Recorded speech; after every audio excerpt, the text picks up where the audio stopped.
Vamos lá. Bem, meus irmãos, vamos ficar em pé. Quem puder ficar de joelho, ficar de joelho. Quem puder ficar em pé, vamos ficar em pé. Ou de joelho, vamos orar, chamar. Vamos gravar aqui esse curso bíblico de hoje para enviar para os irmãos que não convidam, podem vir, ou estão doentes, ou estão trabalhando, não vão poder vir. Vamos então gravar o estudo bíblico para enviar para eles. Vamos orar. Querido Deus, obrigado, meu Pai, porque o Senhor é nosso refúgio, é nossa fortaleza. Obrigado, meu Deus, porque o Senhor é nosso socorro bem presente na hora da angústia. Obrigado, meu Deus, porque, como disse Davi, contigo saltaremos muralhas, contigo faremos proezas, porque o Senhor é o Senhor dos exércitos, que quebra o ar, que corta a lança, queima os carros no fogo. Obrigado, Deus, porque o Senhor está conosco. Obrigado, porque a tua palavra diz: se o Senhor não guardar a casa, em vão vigia o sentinela. Pai, então te pedimos perdão pelos nossos pecados, por alguma coisa que fizemos que não te agradou. Oramos por aqueles que não vieram, ou por aqueles que ainda não chegaram. Senhor, trata com eles também. Senhor, tu aí o médico, aqueles que estão com uma enfermidade, pedimos que o Senhor toque, arranque o mal, queime o mal. Faz o teu querer, a tua vontade na vida deles, meu Pai. Assim, meu Pai, abençoa esta Camboa, a São Luís, onde estamos agora. Abençoa o Maranhão, o Brasil. Abençoa, meu Pai, também os que vão ouvir esse ensino dentro dos grupos de WhatsApp ou pelo YouTube. Senhor, queremos nos fortalecer em Ti, aprender mais um pouco contigo, meu Pai. Assim, meu Pai, continua falando conosco, nos revelando o Teu querer, a Tua vontade, porque é no nome de Jesus te pedimos, te agradecemos. Amém. Glória a Deus. Amém. Então, que dia hoje? É dia 20, é? 25. Hoje é dia 22 de agosto de 2024, quinta-feira. Então, toda quinta-feira, aqui em frente à televisão difusora, na Camboa, onde estamos agora, tem esse estudo bíblico. Pena que muita gente não pôde vir hoje, por alguns problemas, né? Mas nós vamos aproveitar para aprendermos um pouco. E o tema de hoje é 1 Timóteo 6, 11 e 12. Quem achou, vamos ler, que eu quero trabalhar esse tema. Então, durante esse mês, nós estamos estudando sobre o tema batalha espiritual. Então, eu preciso que os irmãos entendam por que batalha espiritual. Porque a Bíblia diz que o diabo está agindo na vida de multidões. Esse é o problema da batalha espiritual. Por que tanta gente está sofrendo tantos problemas que às vezes Deus nunca planejou que a gente passasse por esses problemas, quando eles vêm exclusivamente por causa do que a Bíblia diz, não dê lugar ao diabo, Efésios 4, 27. Então tem coisa da nossa própria vida que a gente dá lugar para o diabo. Não pode dizer: ah, é Deus que está me provando, ou ah, é porque aquela igreja não tem uma oração forte, como tem gente que diz isso aí para se reclamar de tudo, menos da conduta dele próprio. Bota culpa às vezes na igreja e diz: esse pastor não tem a oração forte. Enquanto que Deus cobra que cada um de nós seja um soldado, porque você está numa guerra. Você sendo cristão ou não sendo cristão, você está numa guerra. Você vem para o cristianismo, um dos motivos é saber que essa guerra espiritual existe, lutar contra o teu adversário, vencê-lo, para esse Deus está te dando grandes vitórias. Mas você tem que entrar. Você lembra que quando Israel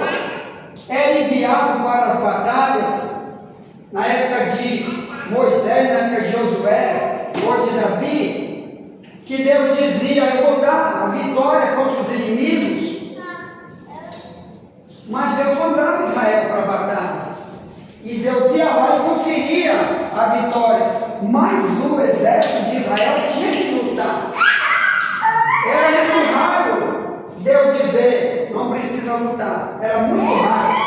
Fique em casa, fique fazendo churrasco lá de vocês, que eu não vou deixar o inimigo pegar vocês. Claro, Deus deu muito livramento para Israel assim. Eles dormindo e os exércitos do próprio Deus cercando, livrando. Não precisava lutar, porque Israel estava de verdade em fidelidade com Deus. Mas quando eles estavam em pecado, diz a Bíblia, o próprio Deus enviava o inimigo, como foi na época de Jeremias, que Deus enviou Nabucodonosor contra Israel, e ele devastou. Então, a culpa foi de quem? De Israel, que Jeremias falava, eles não atendiam.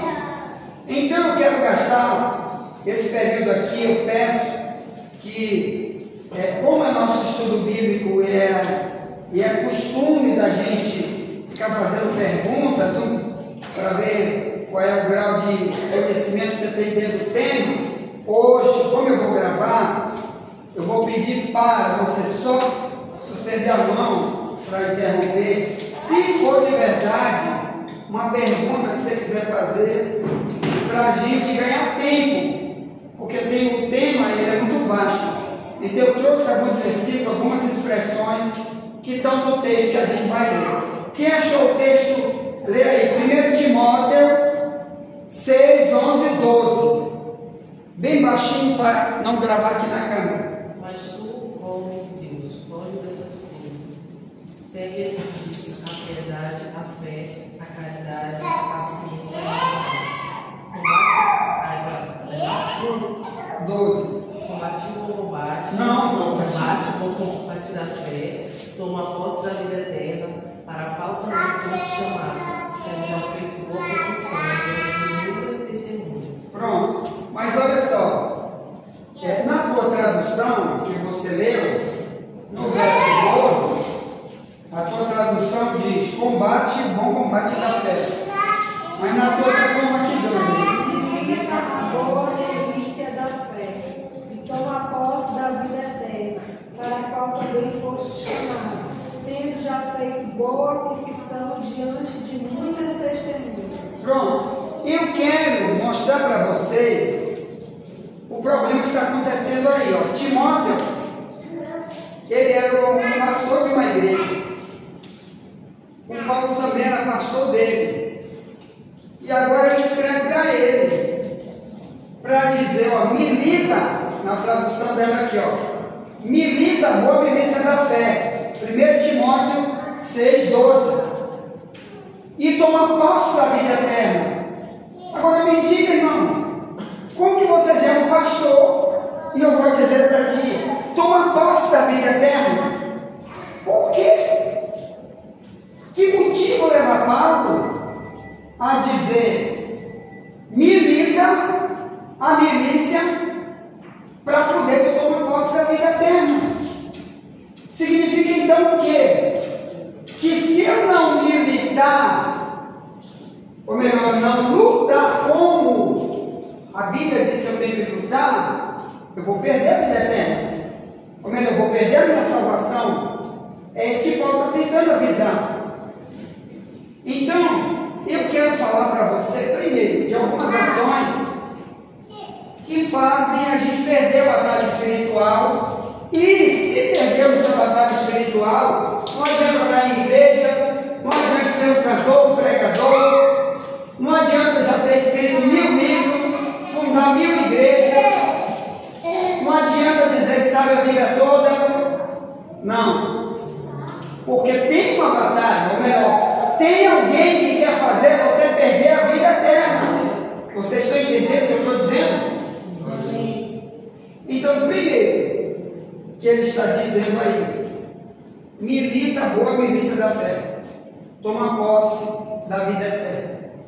Mas no verso verso 11, tem as ações que são a prática de quem está militando essa milícia.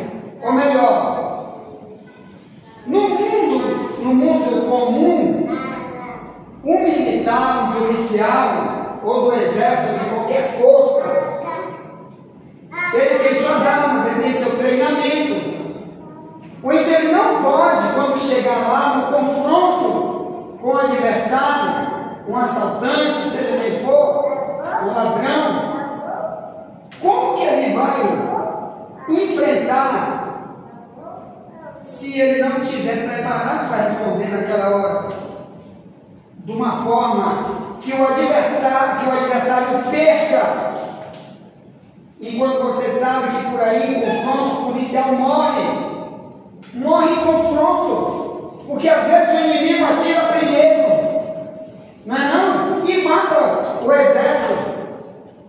Agora mesmo aconteceu ontem, eu vi um vídeo de Israel que o exército lá dos muçulmanos que atira neles, e eles atirem nos muçulmanos, salvo engano, veio de lá ali na Síria, do outro lado, perdão, do outro país, aí está metendo bomba lá em Israel. E Israel neles. Eles meteram uma bomba em Israel, de hoje para hoje, que pegou os soldados e ficou todo arrebentado. Parece que ele está vivo. Mas ele pegou um monte de tiro, um policial. Entendeu? Parece que foi um tiro com um drone que o inimigo jogou neles. E olha que o exército de Israel é um dos exércitos mais preparados do mundo, mas ele pegou um tiro. E olha que Israel tem um sistema de defesa que a maioria dos países do mundo inteiro não tem. O Brasil não tem esse sistema de defesa, que é um negócio chamado nome da rocha, que na hora que solta lá um foguete do inimigo para cá, Israel solta 2 na mesma hora. O computador dispara e contra ele lá em cima e já destrói aquele míssil. Então a maioria dos problemas de Israel resolve. Mas às vezes entra assim uma bomba, um tiro por cima e pega. Então o quadro é mais ou menos esse. Enquanto a gente dorme, a gente anda na rua, ou está na igreja, ou fora da igreja, ele está atirando em nós. O Pedro diz, 1 Pedro 5,8, vigia. Porque o diabo, que é o adversário, anda em derredor buscando alguém que possa tragar. Então, olha o quadro. Então, vamos para cá. Quais são as armas que um soldado cristão usa? Estão nesse texto. E outros textos, que nós vamos usar depois, outro dia, e outras armas. Mas nessa minha aí, 1 Timóteo 6, 11. Eu quero que você leia só o verso 11, 1 Timóteo 6, 11, e diga por quê. Rapidamente, por quê que sem essas ações aí, nós somos soldados desarmados numa guerra. Nós podemos ter a qualquer momento uma doença que o diabo bota. Um problema vindo para a família que o diabo bota. Porque a nossa parte a gente não está fazendo. Então no verso 11, eu anotei algumas coisas aqui, ó, que eu vou falar aqui, ó. Eu gosto de estudar primeiro para depois trazer a mensagem para vocês. Então primeiro, ó, que tem aqui, ó. Não, mas nem aqui. Deixa eu ver onde foi que eu botei. Bora lá. Aqui, bora lá. Primeiro, foge dessas coisas. Olha aí, ó. Olha como o cristianismo é diferente dos soldados comuns da terra. Um soldado, quando tem um confronto, o que ele faz? Ele vai para cima, ele atira, ele mete bala. Aqui uma das armas é fugir. Ele diz, foge dessas coisas.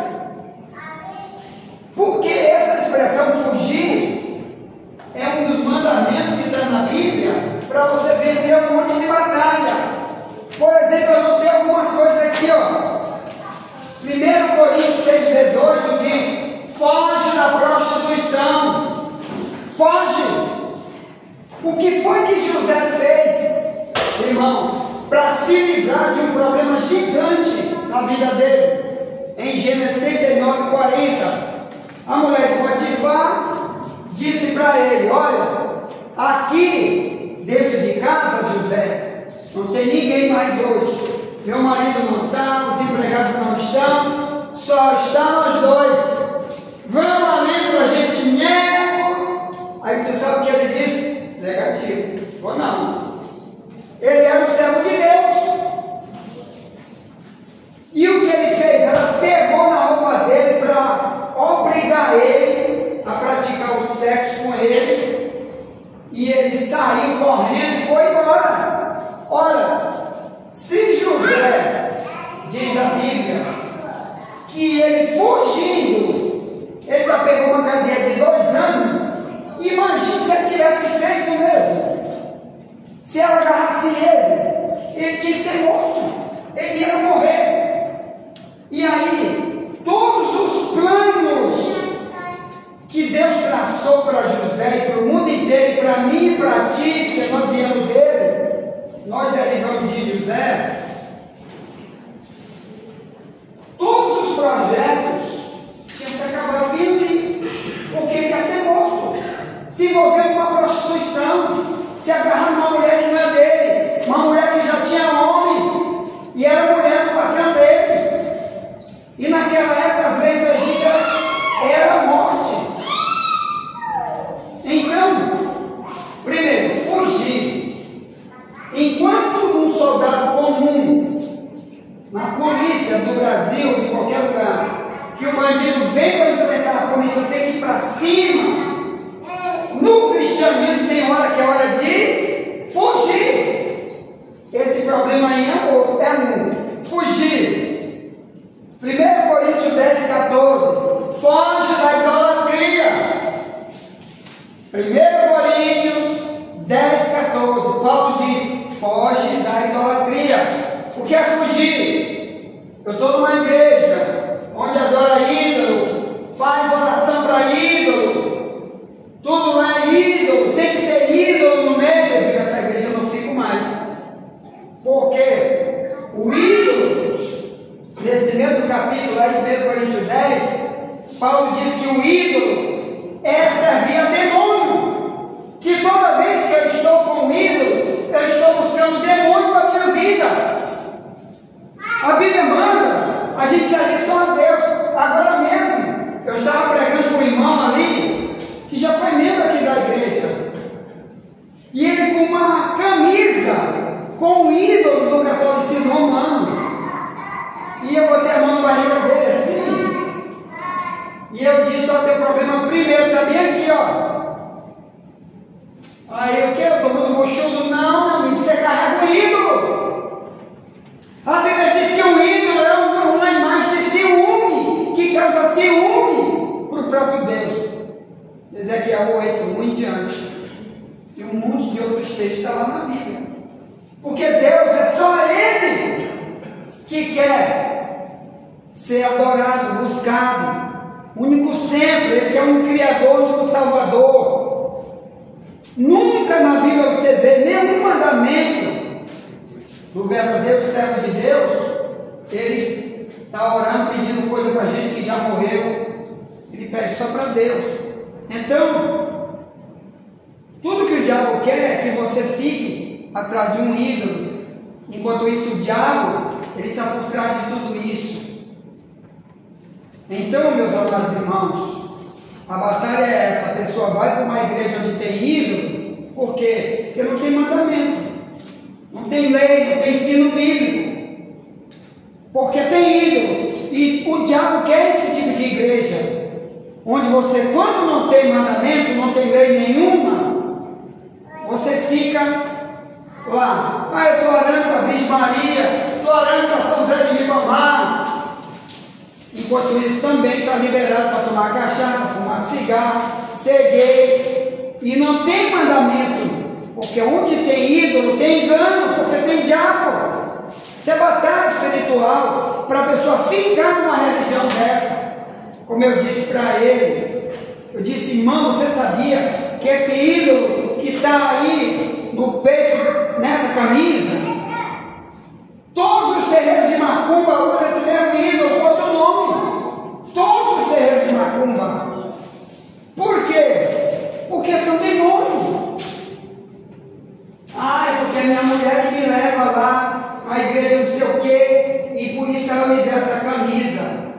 Aí eu disse, é por isso que tu usa ela. Eu digo, então eu vou fazer uma simbologia contigo aqui, uma parábola. Vamos imaginar que no mês passado, tu agarraste uma mulher te traindo com outro homem. E tu tinha certeza que ela era apaixonada por esse outro homem. E aí você decidiu conversar com ela, decidiu perdoar. Está resolvido que está perdoado, ela largou ele. Mas vamos imaginar que depois ela faz uma camisa, bota uma foto desse cara e agora está entrando com essa camisa. Aí tu pergunta, quem é esse cara aí? É aquele meu namorado. É aquele que eu me atracava com ele direto. Agora minha pergunta, tu vai gostar disso? O que tu vai sentir? Tu vai pensar que ela está fazendo? Te traindo de novo. Isso é traição. Então a mesma coisa é o cristianismo. Ou é com Cristo ou é sem Ele. Nós temos que ter essa questão, fugir dos ídolos. Ainda bem que a maioria dos cristãos que estão nas igrejas evangélicas vieram do catolicismo. Nunca mais eles quiseram esse tipo de coisa. Porque nesse 1 Coríntios 10, 14 em diante, diz que quem está servindo os ídolos está servindo o demônio. E Paulo diz, eu não quero que vocês sejam participantes com o demônio. Isso é batalha espiritual. Ponto. Fugir. Lucas 3, no verso 7, o Batista pregava assim, diz assim, quem te ensinou a fugir da ira que está para vir? Olha aí, ó. Quem te ensinou a fugir da ira que está para vir? Quer dizer, Deus um dia vai derramar uma ira tão grande no planeta que em vez da gente agora correr para continuar fazendo as coisas que o diabo manda, a gente quer fugir do próprio Deus que está irado contra a humanidade, que quer continuar nas práticas velhas. E tudo que o diabo quer é que você continue nas práticas velhas, porque você está debaixo da ira de Deus. Sabe que Jesus disse na Bíblia? Que quando ele voltar, Apocalipse 6, 14 a 17, diz que quando ele voltar, os ricos e os pobres do mundo inteiro vão se esconder debaixo das montanhas, nas cavernas, e vão dizer para elas, cai sobre nós, nos esconde da ira do Cordeiro, porque chegado o dia da sua ira, ninguém vai suportar. Então a batalha espiritual é essa. O diabo não quer que a gente fuja desse dia da ira, que vai vir para o mundo, pode ser amanhã, daqui a pouco, mais tarde, mas vai ter que acontecer. A ira de Deus, lá no Apocalipse 16, verso 1 em diante, fala que um dia vai ter as 7 taças da ira de Deus sobre o mundo. Uma delas, que ele vai chegar o sol mais para perto da terra. Os homens vão ser abrasados com muitos calores, vão morrer de calor, de fogo. Você tem uma ideia, irmão? A terra, ela é colocada num local que Deus colocou ela, uma distância do sol X, que se a terra se deslocar 2 milímetros para perto do sol, ou o sol se desloca 2 milímetros, a gente começa a dissolver que nem sorvete. Imagine esse Apocalipse 16, que ele vai botar para matar a humanidade. Como ele destruiu Sodoma e Gomorra. Primeiro ele tirou Ló, depois mandou fogo para a terra, matou todo mundo queimado. Até hoje a mulher de Ló está lá na beira do Mar Morto. E Jesus disse para a igreja, te lembra da mulher de Ló. Então, fugir da ira futura. O João Batista disse, quem te ensinou a fugir da ira que está para vir? Lucas 3,7. O que é? Quem te ensinou?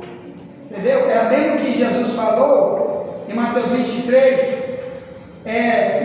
no verso 23. Ele diz assim para Israel: raças de cobra, serpente, quem te ensinou a fugir do inferno? Quer dizer, os líderes não ensinavam o povo a fugir disso. E às vezes nós mesmos não ensinamos na igreja o povo a fugir da própria mão de Deus. Bom, mas que isso vai cair na terra, vai. A gente tem que estudar sobre isso. Que nossa batalha não é apenas contra os demônios, é também contra a nossa desobediência, porque Deus um dia vai destruir o mundo, diz a Bíblia. 2 Pedro 3, 10 ao 14, que Deus vai mandar o sol, a lua, tudo quanto é astro que está lá em cima, quebrar para dentro da terra, queimar tudo, vai ter novo céu e nova terra, e aqueles que não foram servir o diabo, que serviram de verdade a Deus, diz a Bíblia, eles vão habitar no lugar onde habita a justiça, novo céu e nova terra, que é para lá que nós temos que ir. É para lá que vai ser a nossa eternidade. Mas enquanto isso, Paulo diz para Timóteo: olha, Timóteo, toma posse da vida eterna, milita a boa milícia da fé. Por quê? Porque sabe que muitos pastores não vão poder ser salvos, muitos membros de igreja não vão poder ser salvos por causa dessas ações. Uma delas é fugir. A gente fica fazendo um monte de coisa que o diabo quer que a gente continue fazendo elas, porque sabe que a gente não vai escapar. Jesus disse que quando ele voltar, vai estar dois trabalhando, um será levado, outro será deixado. Vai estar dois numa cama, um será levado, outro será deixado. Aí ele diz: te lembra da mulher de Ló. Então, fugir, né? Aqui também agora, onde ele fala, que é 1 Timóteo 6,11, foge dos desejos da mocidade. Olha como isso é tremendo. Olha, sai disso daí, larga isso daí, rapaz. Segue a justiça. Então, a gente tem que ver que a gente, quando a gente é jovem, a gente é muito carnal, menino na fé, que a gente deseja muita coisa desse mundo de vaidade, de soberba, de arrogância. Não entendeu ainda o que é o cristianismo? Porque quando a gente se entrega às coisas do diabo, a gente está dizendo: diabo, destrói minha vida, eu estou querendo.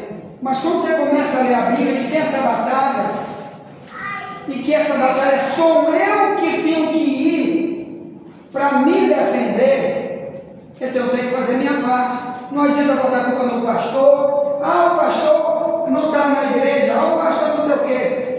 Mas a batalha continua. E o papel do verdadeiro obreiro na igreja é ensinar. Agora, ele não pode pegar a espada por ti. A tua guerra é a tua guerra. É que nem no exército comum, que eu tiro, por exemplo, lá em Israel, tem o coronel, tem o general, e um vai dando ordem para o outro. Mas lá na frente, quem tem que lutar principalmente são os soldados. É o cabo, é o tenente, é o capitão. Eles têm que estar na frente.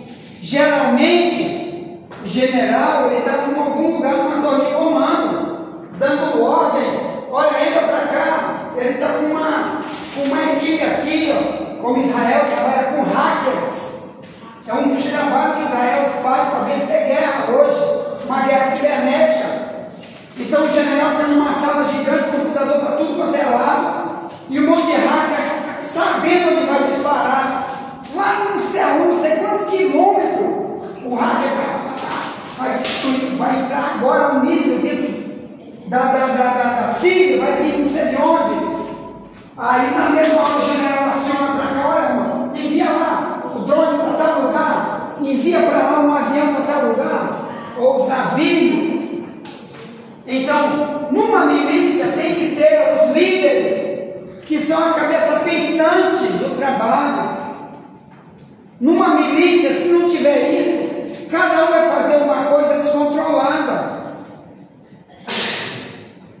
Por isso que lá na Bíblia diz, Efésios 4:11, Cristo deu uns para pastores, outros para apóstolos, outros para ensinadores, outros para profetas, querendo o aperfeiçoamento da igreja. Então vamos voltar para as armas da milícia que estão aqui, né? Que é para a gente combater o diabo para poder tomar posse da vida eterna. Então, em 1 Coríntios 6:11, ele diz: segue a justiça. Nós vamos já falar sobre isso. Segue a piedade, segue a fé, segue o amor, segue a paciência, segue a mansidão. Isso aqui é a arma do cristão. O diabo odeia quando a gente usa essas armas, porque ele sabe que se a gente não usa isso, a gente não é um cristão. Somos soldados armados. Nós estamos nus numa guerra. Tu sabe o que é nu numa guerra? Lá em Efésios 6:10 ao 17, Paulo fala sobre as armaduras de um soldado. As armaduras são essas aqui. Pode ler lá. Essas são as armaduras. Quando você não tem isso aqui, você está um soldado nuzinho, sem nenhuma arma, no meio de um tiroteio. Primeiro, eu quero falar do amor. Quem não ama, ou quem está com Satanás, é a Bíblia que diz, ó. Quem não ama, anda com Satanás, o diabo leva ele onde quer, porque não tem amor. 1 João 2:8-11, quem achou, diga, eu vou ler. Quem não ama está nas trevas, vive em trevas e não sabe onde vai, a treva cegou ele. A gente tem que falar isso, irmão.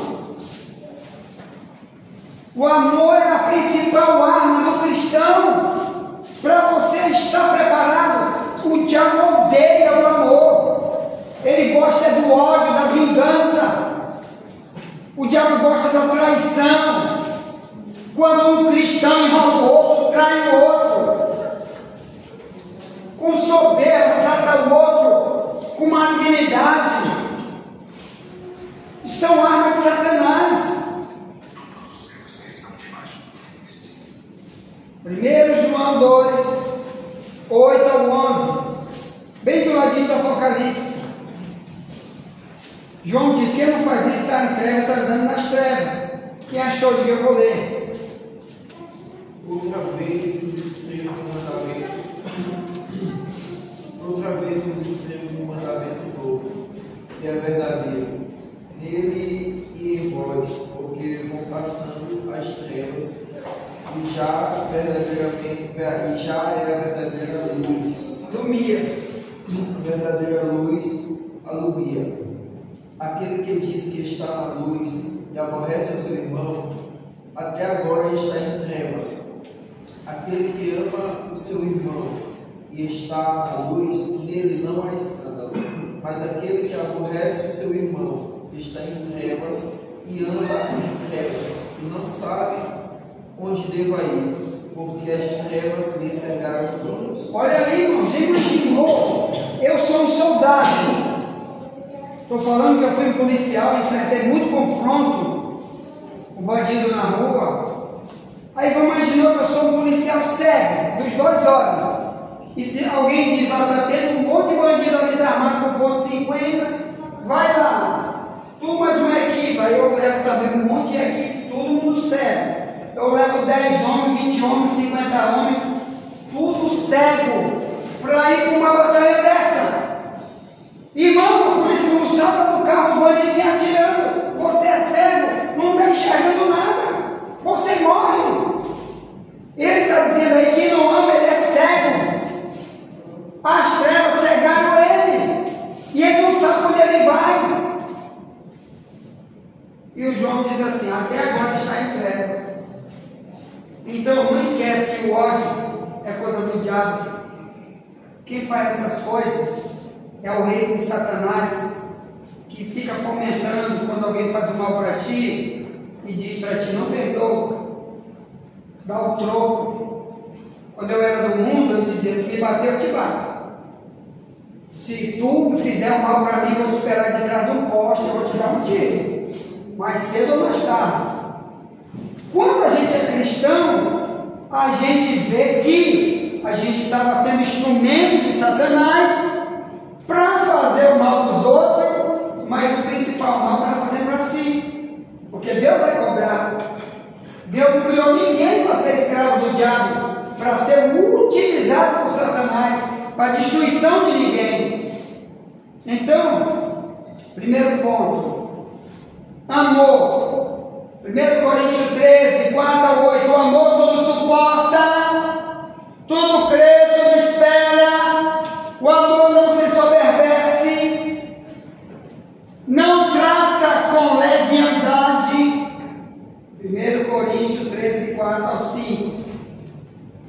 Tudo sofre, tudo espera, tudo crê. Esse é o amor. E detalhe, amor é fruto do Espírito, Gálatas 5, 22. Quando eu estou com ódio, quando eu estou enganando os outros, traindo meu casamento, etc., eu estou dizendo, eu não tenho o Espírito Santo, porque amor é fruto do Espírito. Ou melhor, eu estou denunciando para todo mundo que eu tenho Deus dentro de mim. O Espírito Santo em mim faz eu mostrar através do amor. Então, esse texto aí diz que quem não ama está em trevas. Entendeu? Anda nas trevas. As trevas cegaram ele. Então, o amor é o centro da Bíblia. Claro que tem gente que é difícil você amar. Entendeu? Mas a gente ama com o mesmo amor que Deus ama. Qual é o amor que Deus ama? Vou te explicar qual é. João 3,16, ele veio para amar o mundo, mas o mundo recusou. Não é isso? Então o que a gente vai fazer? Quem me recusa, né? Às vezes até dentro da casa da gente, ou dentro da igreja, o que a gente faz com as pessoas que você está tentando demonstrar amor, chamando para ensinar, para falar, porque falar também, na verdade, é uma demonstração de amor, de Provérbios 27, 5, que diz, é melhor a verdade, ou melhor, a repreensão aberta do que o amor encoberto. Olha aí, o amor encoberto. Quando você não fala a verdade, né, você não está demonstrando a verdade. Mesmo que a pessoa ache que está errado, você tem que falar. Porque Provérbios 27, 5 diz, é melhor a repreensão aberta do que o amor encoberto. O que é o amor encoberto? Eu digo, eu te amo, mas eu vejo você fazendo muita coisa errada, eu não te digo. Às vezes até em casa, nossos filhos, ou mulher, ou parente, seja quem for. Quando você fala alguma coisa, eles pensam que tu não tem amor. Não. Eu sei que o diabo está te usando, eu tenho que falar para você parar isso. Ou então tu não está sabendo onde tu está indo, tu está cego. E eu tenho que falar. Aí uma igreja desse tipo aqui, ela é sempre pequena. Por quê? Porque as igrejas por aí, o amor é encoberto. O amor não fala o principal, que é o quê? O diabo vai impedir a salvação de muita gente, como Paulo diz para Timóteo, toma posse da vida eterna, Timóteo. 1 Timóteo 6, 11 e 12. Tu tem que batalhar, Timóteo, ou então tu perdeu a vida eterna. Olha aí uma das maneiras de perder a vida eterna que Jesus falou. Nós até enviamos o áudio hoje para todos os grupos do WhatsApp hoje. Eu enviei mais tarde, que eu tinha perdido meu celular. Meu aparelho celular foi perdido. Eu fui gravar um ensino bíblico ontem lá no centro, na igreja, na casa do pastor Carlos, e que acontece toda quarta-feira lá. E vim embora para cá e esqueci meu celular. Aí quando eu cheguei aqui, eu me lembrei, ixi, lá deixei o celular. Aí peguei o telefone da minha esposa, liguei para ele procurar onde estava, eles acharam. Aí quando foi agora de manhã que eu fui apanhar, que eu enviei a mensagem que eu já tinha gravado no ano passado, de Lucas 8:12, que Jesus disse que aqueles que estão na beira do caminho, olha aí, ó, o Satanás tira a palavra do coração deles, para que mesmo que eles creiam, eles não sejam salvos. Lucas 8,12, foi Jesus que disse que uma semente, olha essa batalha espiritual aí, a gente está pregando e a pessoa diz, eu creio, mas o diabo vai lutar dali para frente, para que aquela pessoa fique apenas dizendo, eu creio, mas é a mesma coisa.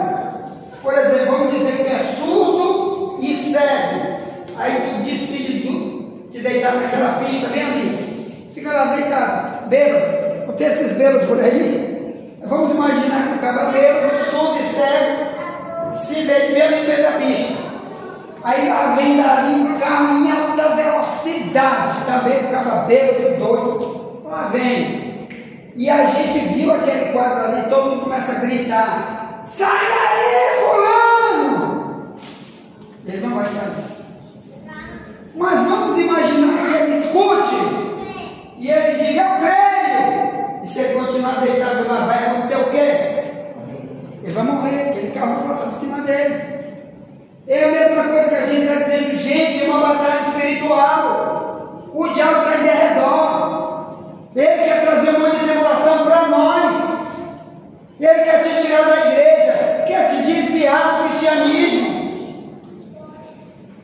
1 Timóteo 5,15, o desviado foi seguir Satanás. Olha aí, você já viu isso da Bíblia? Não quer estudar sobre batalha espiritual. Desviado está seguindo Satanás. 1 Timóteo 5,15. Então, batalhar essa milícia, viu?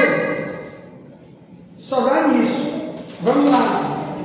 Então, eu quero falar disso aqui, a fé, né? O Paulo diz, segue a justiça, a piedade, segue a fé. O que significa seguir a fé? Deixa eu ver quantos minutos nós já gravamos, 42, para poder a gente não perder nosso horário para ir para casa. Seguir a fé é o seguinte, ó, o mundo do satânico botou dentro da igreja que nós somos salvos pela fé. Então muitos pregam que se você crê em Jesus Cristo, você já está salvo. Só que tem um grande problema, porque várias religiões hoje, eles creem em Jesus Cristo, mas cada um acredita do seu jeito. Por exemplo, o islamismo, que foi fundado no ano 600 depois de Cristo, o Islã acredita em Jesus, porque lá no Corão, a Bíblia deles, usa 25 vezes a palavra Jesus no Corão. Mas eles acreditam em Jesus como um profeta, do jeito de Moisés, igual Maomé, que é o líder deles que fundou o Islã, no ano 600 depois de Cristo. Nunca eles acreditam em Cristo como único Deus. Diz Isaías 9,6, que diz, o menino será chamado maravilhoso, conselheiro, Deus forte, Pai da eternidade, príncipe da paz. Nunca, porque eles estão cegos. Então a fé deles, a crença deles, eles creem em Jesus. Porque quem ensinou eles foi Maomé, que ensinou o Islã. Ensinou que Jesus era um simples homem, que não é Deus. Ponto. Aí você tem o que? Os testemunhos de Jeová dizendo a mesma coisa. Se tu chega para qualquer um testemunho de Jeová, que é uma das seitas do cristianismo, das maiores que existem, eles acreditam também em Jesus. Onde se encontrar um testemunho de Jeová, você disser, você acredita em Jesus? Creio. Mas ele diz, Jesus é também um profeta, só um profeta. Jesus não faz milagre nenhum hoje. Jesus não cura ninguém hoje. E um monte de baboseira. Que foi dele? Pronto, bora vigiar. Aí olha só, a fé que ele está falando aqui, tá bom? 1 Timóteo 6,11, quando ele diz segue a fé, É a mesma fé que Paulo viveu, que Jeremias viveu, que Abraão viveu, que a igreja primitiva viveu, que era uma fé baseada em tudo que era levado para eles como instrumento de fé, por exemplo, a própria palavra, os ensinos da Bíblia. Orar, pedir a Deus, se comunicar com Cristo em qualquer situação, falar com Ele. A fé genuína bíblica dos primeiros cristãos. Essa é a fé que a gente tem que ter. Então, segue a fé. O diabo sabe quando a gente crê do nosso jeito.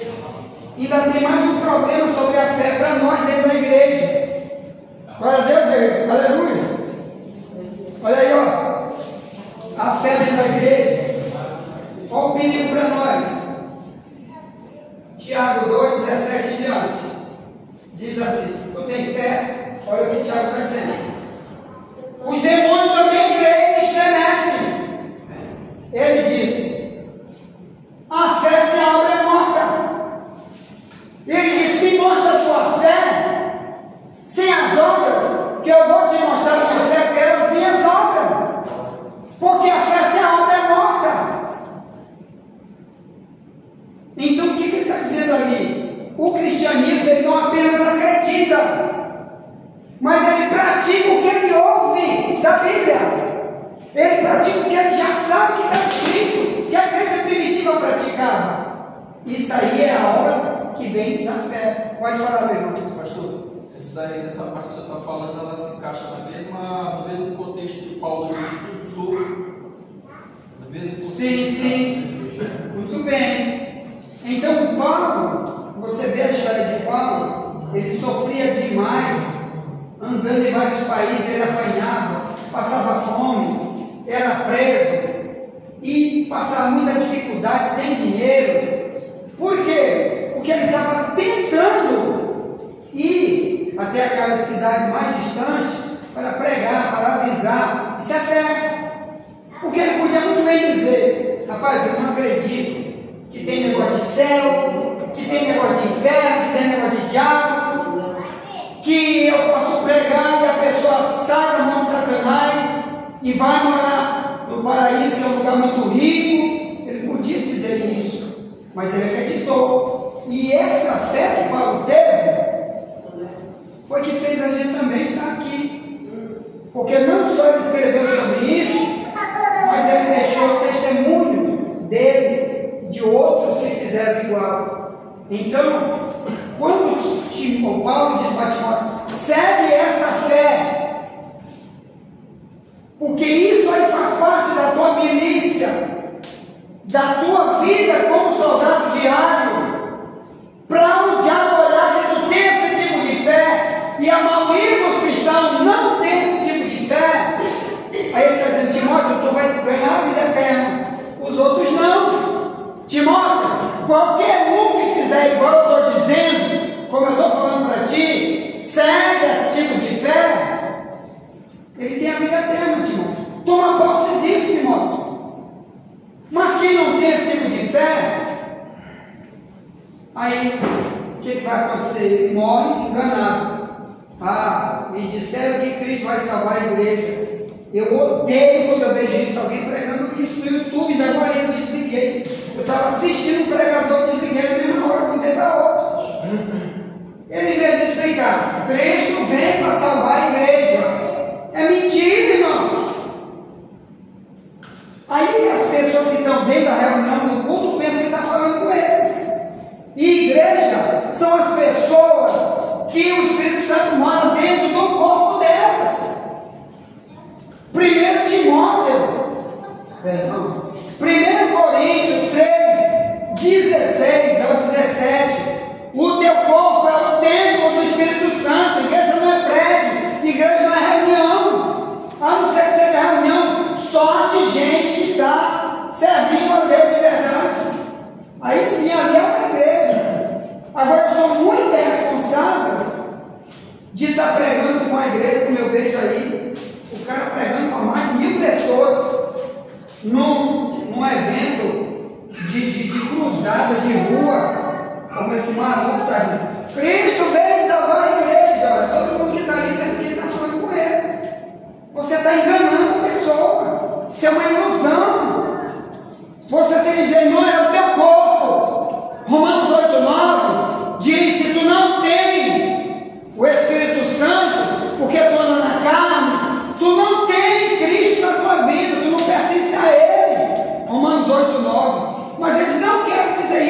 ninguém. Porque a igreja esvazia. O povo vai embora para outro lugar onde tem um engano. Que é outra batalha espiritual que vamos estudar depois. 2 Coríntios 11, 3 e 4, Paulo diz: assim como a serpente enganou Eva, vocês vão ser enganados.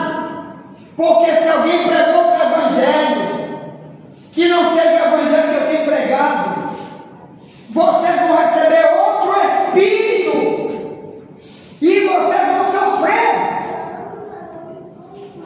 Qual é o outro espírito? O diabo.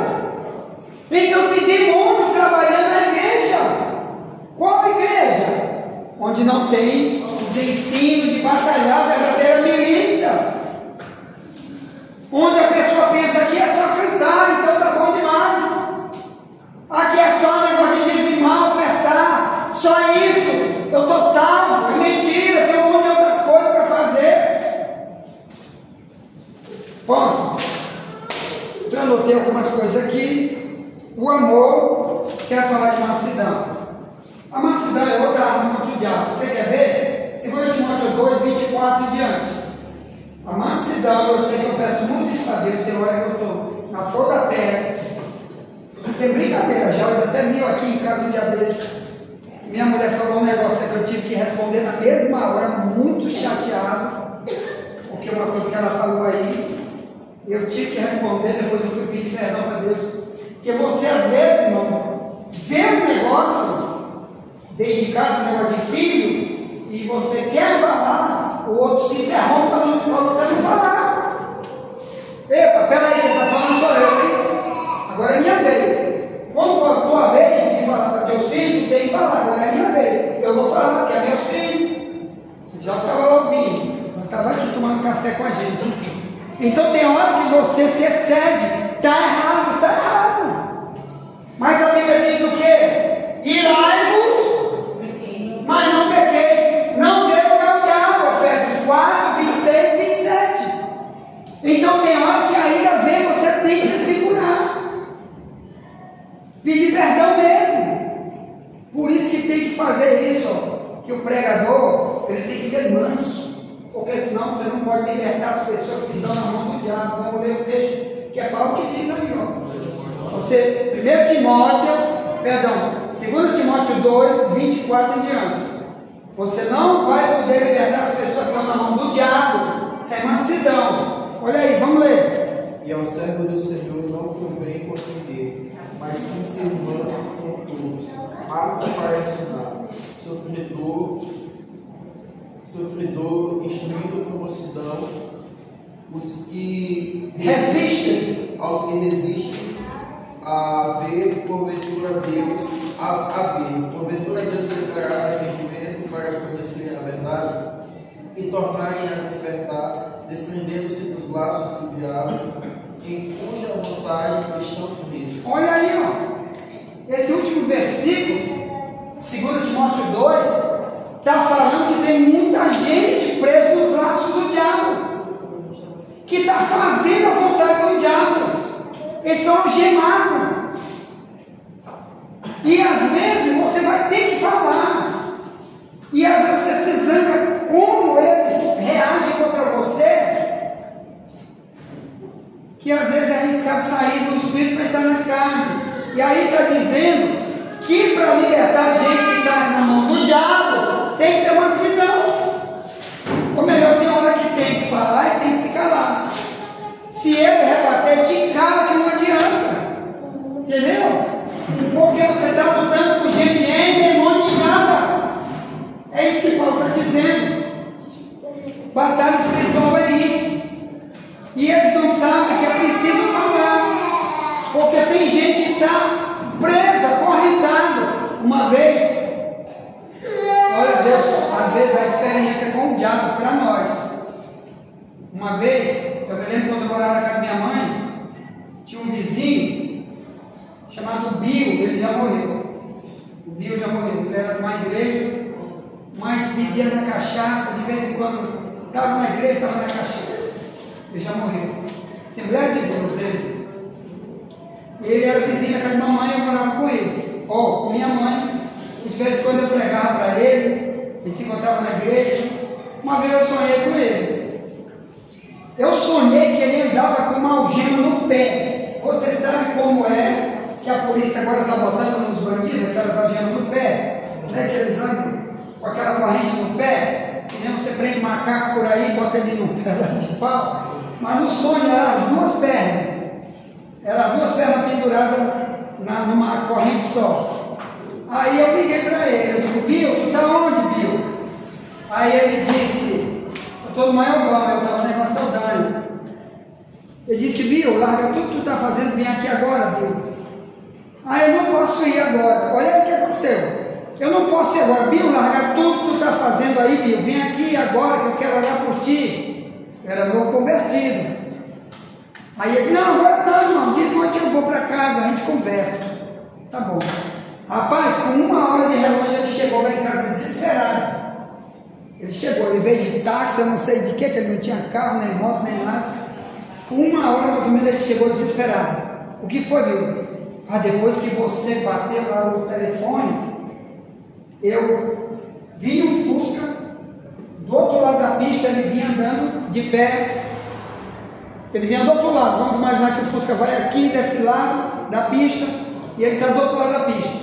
O cara vem morto de bêbado, caminhando a velocidade do Fusca. O Fusca quebra a barra de direção, sobe o canteiro, atravessa para lá, bate na parede em cima dele, cara. Que ele pulou assim, o Fusca bateu bem aqui assim, ó, nele. E ele saiu desesperado, correu, pegou lá no carro, não sei o que foi, chegou. E eu disse para ele assim, tu tá vendo, Bill? O diabo te amarrou nessa cachaça, que tu fica com essa molecagem. Tu vai para a igreja e volta para beber cachaça. Tudo que o diabo quer é que tu morra desse jeito. E tu sabe o que aconteceu hoje, Bill? Uma batalha como nunca podia imaginar acontecer contigo. Porque o diabo matou, o diabo resolveu te matar hoje. Ele marcou que ia te matar hoje com esse carro. Eu nem sabia de carro nenhum, só soube porque ele disse lá na hora. É mesmo, rapaz, se eu não desse um pulo, o carro saiu da outra mão, por cima do canteiro, pegou ele lá, que bateu, que quebrou a parede da casa onde o carro bateu, e ele pulou, e vamos dizer que ele viesse olhando para os passarinhos, para alguma coisa, entendeu? A valência que ele prestou atenção na hora que o carro bateu lá, no meio-fio, uma velocidade gigante, se jogou em cima dele. Bill, vamos embora se reconciliar com Deus. Vamos embora.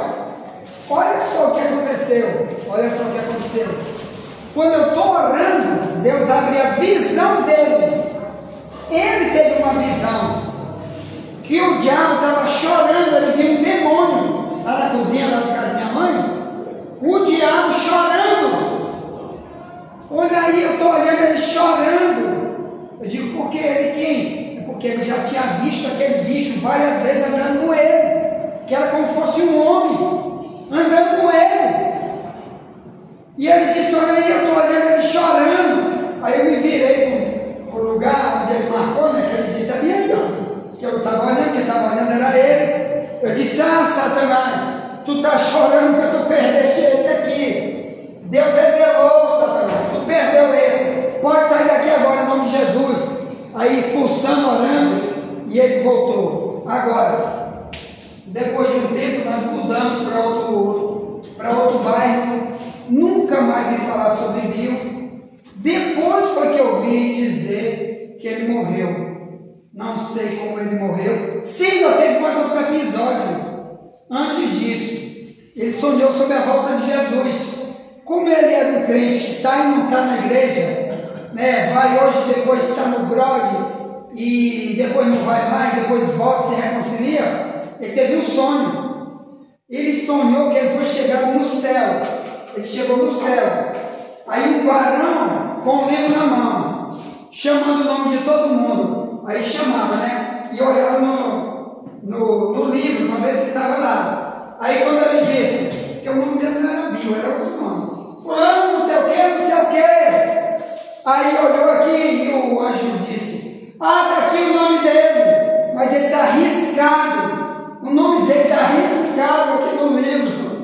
Aí o anjo disse: ah, pode mudar de volta, ele não é daqui não. E ele acordou desesperado e foi lá onde eu estava para me dizer. Eu digo: rapaz, será que Deus vai ter que te dizer o que ainda, rapaz? Que tu não pode ir para o céu, teu nome está arriscado. Apocalipse 2:5, né? Que diz: de maneira nenhuma arriscarei seu nome do livro da vida, para falar para aqueles que são fiéis. Ou é o 2:5 ou é o 3:5 do Apocalipse. Então, Deus se revela de várias maneiras, irmãos, mas a batalha é real. Quando Paulo diz: toma posse da vida eterna, é porque ele está preocupado em perder. Então, o que mais tem, por exemplo, são pastores que vão perder salvação, ou qualquer um que prega que vai perder a salvação por causa do diabo. Por exemplo, 1 Timóteo 4:1-2 diz: no fim dos tempos, muitos apostatarão da fé, dando ouvidos a espíritos enganadores e doutrina de demônio. Olha aí. Então, a doutrina de demônio, ela está acontecendo principalmente na igreja, onde não fala dessas batalhas, onde a pessoa entra e sai e diz: não, eu quero ouvir uma palavra diferente, porque eu estou passando por tribulação. Irmão, nós precisamos entender como era a igreja primitiva, que passava a tribulação milhões de vezes pior que qualquer um de nós: fome, cadeia, morte. Todo o tempo um dos cristãos era morto e eles continuavam. Nós vamos chegar um tempo, a qualquer momento, se Jesus voltar hoje, irmão, que vai ter um negócio na terra chamado a grande tribulação, que aí você vai ter que usar essa vida de fugitivo de novo.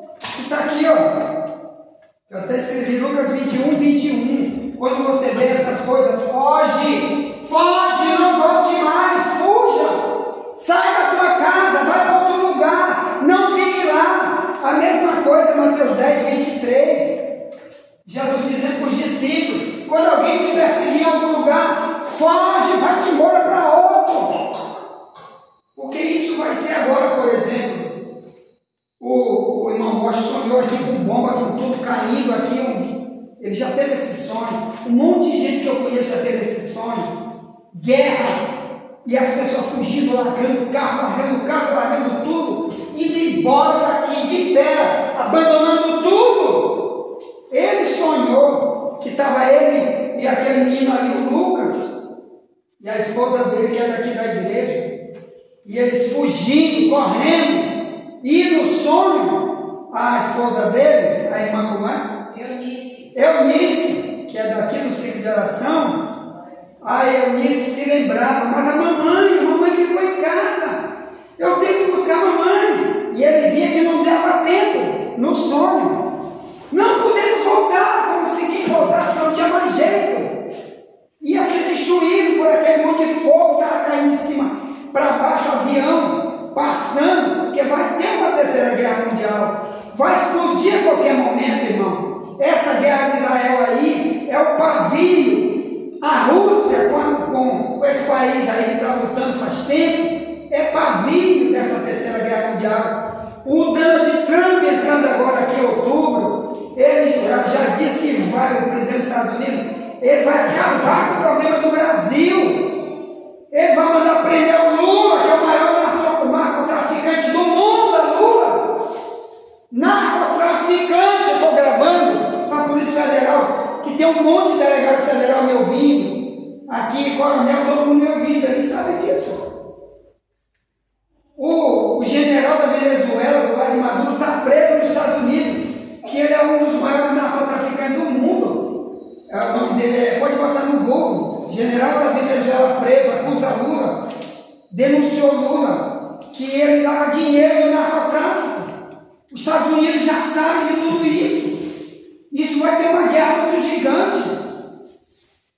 Então, meus amados irmãos, nós temos que entender que isso a qualquer momento vai explodir. Eu estou com o nome do cara aqui, me esqueci, o general que está preso da Venezuela. Tem um monte de jornal que já está no YouTube, um monte de ele falando, denunciando. Entendeu? Porque você denuncia e diminui tua pena. Ele era um dos caras mais procurados do mundo, o general da Venezuela, do lado de Maduro, que está preso nos Estados Unidos. E entregou Cristina Kirchner, da Argentina, presidente, um monte de Evo Morales, de outro país, saiu entregando um monte, todo mundo envolvido com lavagem de dinheiro, com droga, entendeu? A Polícia Federal do Brasil sabe disso, nunca investigou, porque quem manda no Brasil é comunismo, comunismo é do lado deles, mas infelizmente, essa guerra vai acontecer a qualquer momento. E no sonho ele via que a irmã Eunice voltava para pegar a mãe. E a bala estava comendo. Ele teve que ir embora sozinho com o Lucas. E Stephanie, essa Stephanie daqui, minha filha. Que ele chegou aqui, a casa dela, não sei, que ele não se lembra se era aqui, mas era uma casa que ela morava por aqui.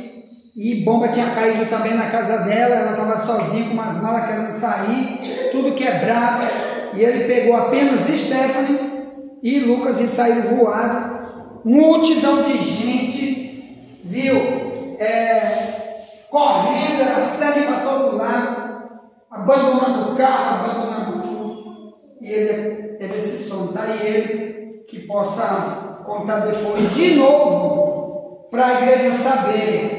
Não temos mais tempo. Tudo que o diabo quer é que a gente fique ocupado só com nossa vidinha, só trabalhar, estudar, ganhar dinheiro, namorar, passear. E não entende que tudo que o diabo quer fazer a gente perder a vida eterna. E não perca o que você puder, mas não perde a tua salvação. Porque depois da morte é trilhões de vezes pior do que qualquer vida aqui na terra. Ponto. Vamos ficar de pé, vamos orar, pedir misericórdia para Deus, vamos se reconciliar. Depois nós vamos enviar esse vídeo para os irmãos do grupo que não puderam vir hoje por vários motivos. Amém? Ponto. Eu vou desligar.